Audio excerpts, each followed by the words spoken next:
Selamat pagi, senang bisa jumpa lagi pagi ini dalam ocehan ruang tamu, dalam episode Menjadi Manusia Roh.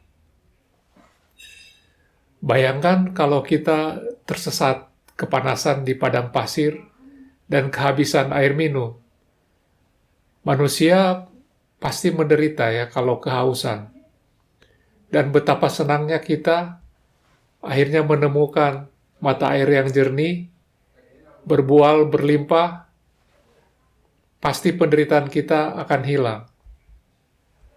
Tapi bayangkan sekarang yang tersesat itu misalnya seorang pemabuk yang kecanduan alkohol.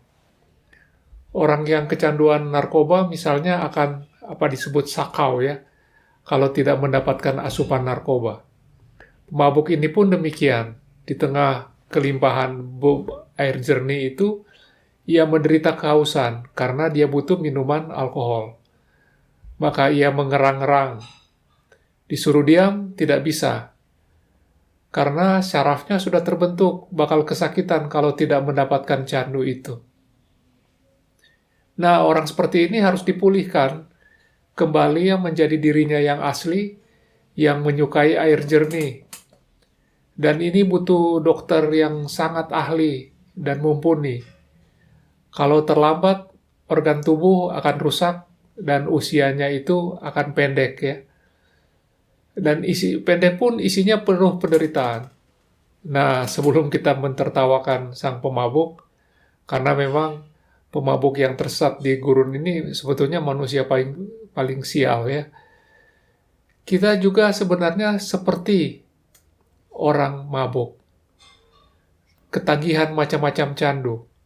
Candu dunia ya, tapi ya misalnya kesenangan, hawa nafsu, rakus, kuasa, sanjungan, harta. Nah, penderitaan kita umumnya karena kehausan candu seperti itu. Kita disuruh tenang, tidak bisa juga. Karena mental kita itu sudah terbentuk. Harus mendapatkan candu itu. Itulah yang kita sebut kodrat kedagingan kita. Maka kita harus dipulihkan menjadi kodrat ilahi, manusia roh. Kembali menjadi manusia roh, agar kita bisa terbebas dari kecanduan dunia ini. Dan ini butuh kuasa ilahi. Bukan itu saja, kita mendapatkan hidup yang kekal, yang panjang, dan isinya penuh sukacita. Sebagaimana Rasul Petrus menjelaskannya dalam 2 Petrus 1 ayat 3 dan 4, ayat 3 berbunyi, karena kuasa ilahinya telah menganugerahkan kepada kita segala sesuatu yang berguna untuk hidup yang saleh oleh pengenalan kita akan Dia yang telah memanggil kita oleh kuasanya yang ajaib, yang mulia dan ajaib. Nah, ayat 4 dahsyat nih ya. Dengan jalan itu, Ia telah menganugerahkan kepada kita janji-janji yang berharga dan yang sangat besar, supaya olehnya kamu boleh mengambil bagian dalam kodrat ilahi. Nah, dan luput dari hawa nafsu dunia yang membinasakan dunia.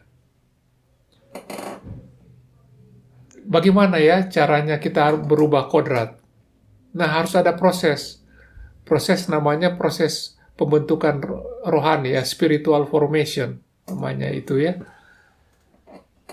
Semua profesi yang baik yang kita kenal, misalnya ya, dokter tadi itu ya, pendeta, guru, bahkan tentara, semua profesi yang baik itu harus lewat sekolah, harus lewat pendidikan. Tidak ada profesi yang tidak ada sekolahnya. Dan yang luar biasa tidak ada pendidikan ya, yang di dalamnya itu tidak menggunakan buku teks. Itu bukan pendidikan namanya kalau tidak ada buku. Nah, buku teks ini memang harus kita baca dan harus kita kuasai isinya, tapi bukan untuk dihafal untuk menjawab ujian, tapi untuk itu tadi, membentuk kita menjadi sosok yang sesuai dengan profesi yang kita pilih tadi itu.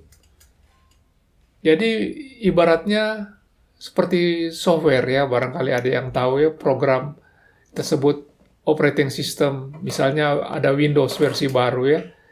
Misalnya komputer kita itu Windows versi 7, misalnya sekarang sudah ada versi 10. Kita tidak membawa-bawa versi 10 itu di dalam flash disk misalnya atau CD-ROM. Tapi itu untuk kita install. Dan setelah install dijalankan, dieksekusi untuk menggantikan Windows 7 itu. Seperti itu. Jadi buku teks kita apa? Buku teks kita adalah Alkitab. Harus kita kuasai, bukan untuk dihafal atau apalagi untuk dipamerkan dapat pujiannya. Tapi dimaksudkan itu untuk membentuk kita menjadi manusia versi baru, berkodrat ilahi. Jadi itu untuk kita hayati dan kita jalankan sehari-hari, kita menjadi versi ilahi yang menurut Petrus tadi itu. Nah, kalau kita sudah pulih, tidak jadi pemabuk, kita tidak gemar lagi candu itu ya. Kita akan gemar akan perkataan Tuhan seperti air jernih, roti hidup yang lezat. Dan itu, saudara, berlimpah tersedia, berbual-bual di sekeliling kita.